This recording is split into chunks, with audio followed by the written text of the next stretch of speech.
ko alam sa'yo. Oh my gosh. Desachu! Binyag. Uy, grabe naman mag-help yan. Grabe naman mag-help yan. Baka.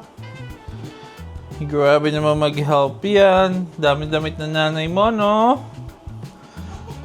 Kalat to. Yung closet na medyo luwag-luwag, lumiit eh. Uy, grabe naman mag-help yan.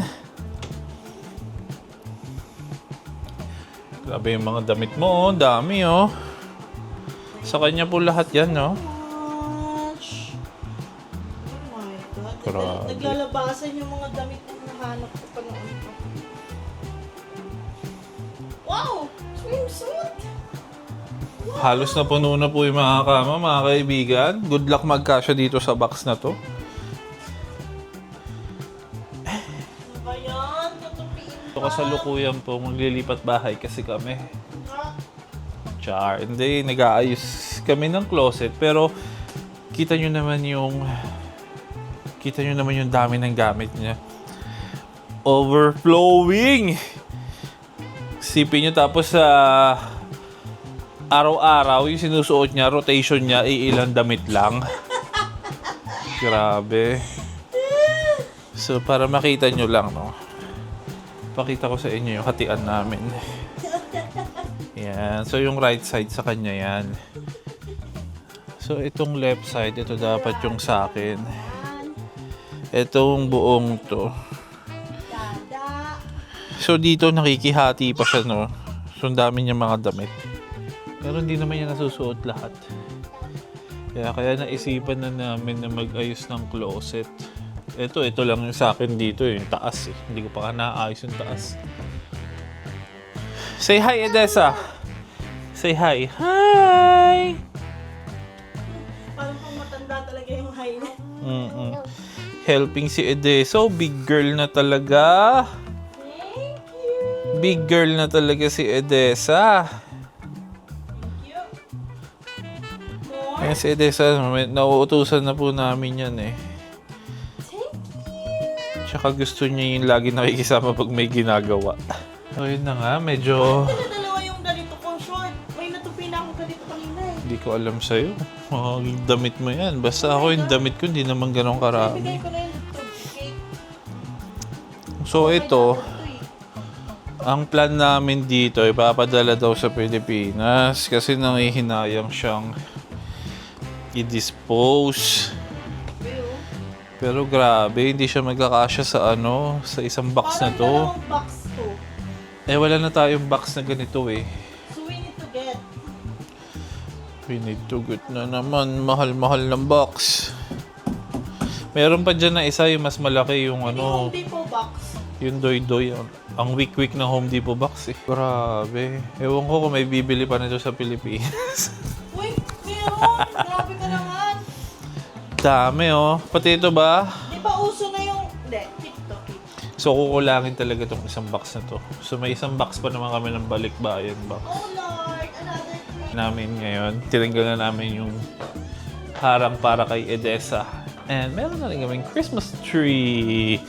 Wait lang, patayin ko muna ang Cozy Cove. Cozy Cove. Yeah, sorry medyo magulo pa kasi. In the process of paglilinis pa kami.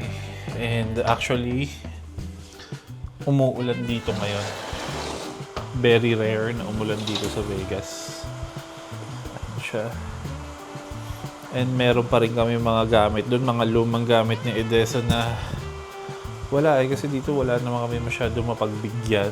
Siguro nasa Pilipinas wala na yan, na pamigay na namin yan.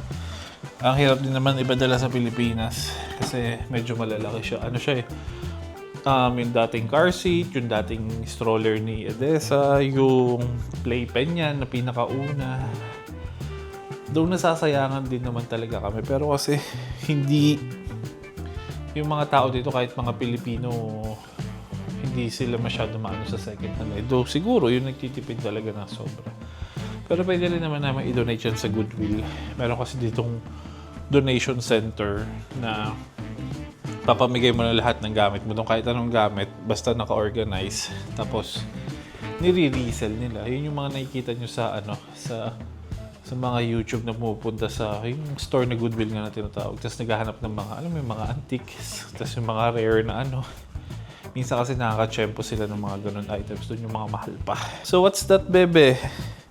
Oh, this is mine na. Oh my God, ang liit naman ito. Ay, hindi. Ay, Ay, Ay, oo, sa akin nga to. Pero payat pa ako niyan. Diyos ko, Lord. Good luck na magkasya pa. Kaya nagbabawas na kami ng gamit. Talagang hindi namin napansin. Unti-unti na dumami yung gamit namin. Lalo na mga damit. Punong-puno. Ha? Ano yan? Anong gagawin ko dyan? Hindi makasya sa akin yan eh. Hi! O tapos ang dami mo pang gustong i-keep. Grabe to guys oh. Medium pa ata ako nito. Medium pa ata ako sa size na to. Grabe. Time check, 7 p.m. Almost 7. Bundok pa rin siya. Pero nakahinga na naman yung closet namin. So 2 box na siya kasi hindi talaga siya kakasya sa isa. Grabe, sobrang dami niyang damit oh. Kanya lang lahat yan, no? So, karamihan, puro pambabae talaga. Yan. Whoop! Ito, mga damit niya. Kaya, tutupiin na lang namin. Tapos lalagay sa box. Ayun, no? Siguro mga darating to sa Pinas mga next year na. Kasi, Pasko na. And, busy na yung mga logistics, no?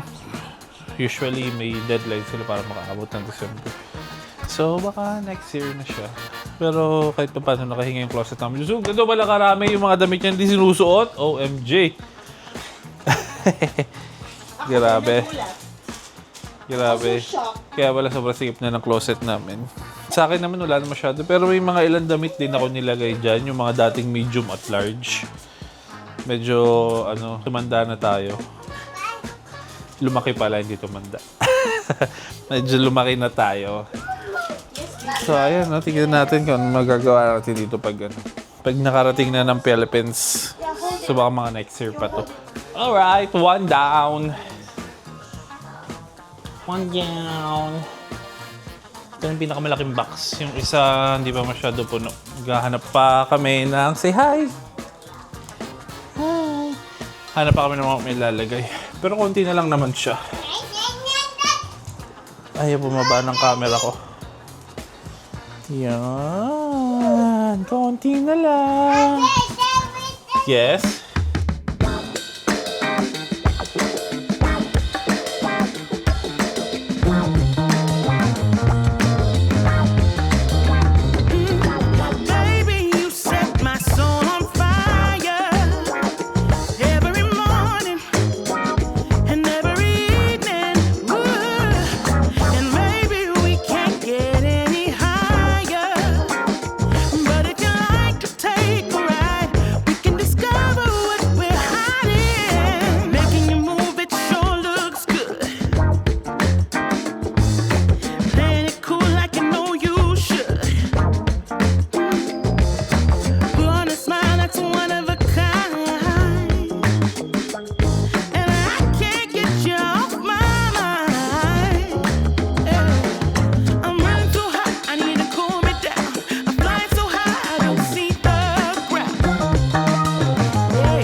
Say hi! Di! Napagod ka. Gusto mo mag-di? Ano ba naman yan?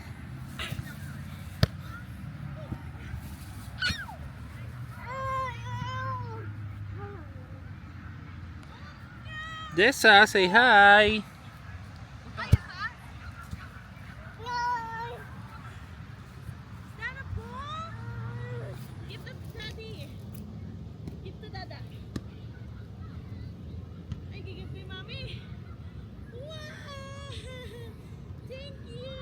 Pagulungin mo lang dito.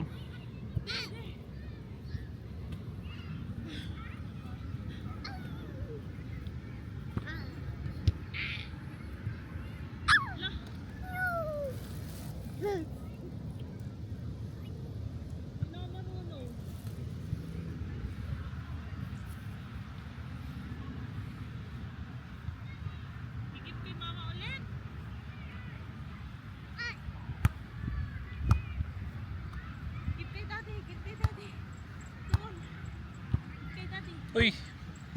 Ay, gulat ako. Hi!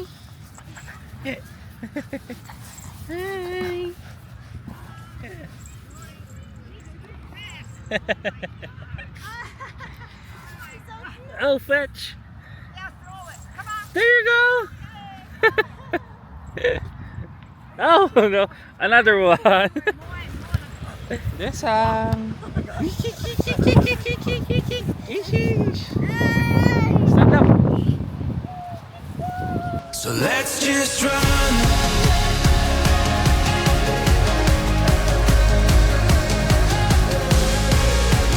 We've only just begun. So let's just run.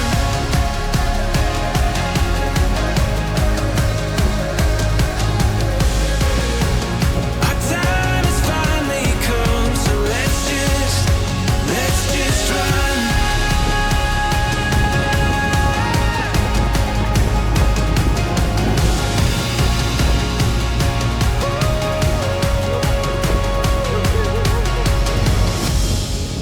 There's so much more to come. There's something I can feel standing here before the daylight. Come here.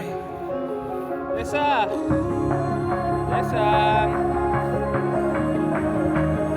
Desa.